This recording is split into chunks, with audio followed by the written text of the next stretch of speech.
तो समस्त प्रजा का विनाश करने के लिए बाढ़ आ गई, चाहे भूकंप आ गया, चाहे ज्वालामुखी फट गया, चाहे अकाल महामारी, ये सब देवताओं के प्रकोप से भी होते हैं। उसमें किसी एक व्यक्ति का प्रारब्ध सम्मिलित नहीं होता, उसमें पूरे समाज का कोई ऐसा प्रारब्ध चक्र एक साथ बनता है कि उतने लोगों को वहाँ मरना है। 200-300 लोगों की मृत्यु एक साथ आई तो एक ट्रेन में बैठ गए, कहीं एक्सीडेंट होकर मर गए, जबकि वो सैकड़ों लोग आपस में एक दूसरे को नहीं जानते थे, कभी नहीं मिले होंगे, कदाचित किसी से कोई परिचय नहीं होगा, एक दो सहयात्री का भले हो जाए, लेकिन मरे एक साथ, एक घटना के कारण मरे। जहाज में टाइटैनिक में बैठ गए, जाके डूब गए। क्यों हुआ?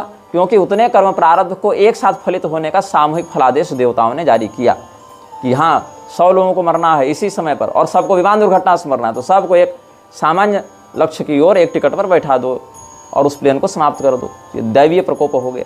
भौतिक प्रकोप पंच महाभूतों से प्राप्त होने वाला प्रकोप है। पृथ्वी से जो प्रकोप प्राप्त होता है, जल, बादल फट जाए, बाढ़ आ जाए, अग्नि, दावा न लाग लग जाए, शॉर्ट सर्किट हो जाए, बहुत प्रकार के। वायु से सुनामी, टोर्नेडो, तूफान, चक्रवात, ये सब अलग अलग तत्वों से भी आकाश तत्व का मुख्यतया प्रभाव जो है वो मानसिकता पर पड़ता है।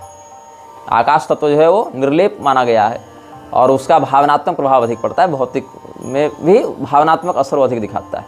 तो अलग अलग प्रकार के ताप हैं। आध्यात्मिक को भी कहीं कहीं ताप में गिना गया है। आधि दैविक, आधि भौतिक, आध्यात्मिक ऐसे करके भी तापों की गणना कहीं कहीं की गई है। वहाँ पर अपनी चेतना का अनुभव न करने के कारण जीव अच्छे और बुरे कर्मों के चक्र में फंसकर सुख और दुख भोगने के लिए जो निरंतर बाध्य होता रहता है, वो आध्यात्मिक ताप की श्रेणी में कहीं कहीं परिगणित हुआ है। तो ऐसे श्री कृष्ण जो सच्चिदानंद स्वरूप हैं, जो विश्व की उत्पत्ति स्थिति संहार के अधिष्ठाता हैं,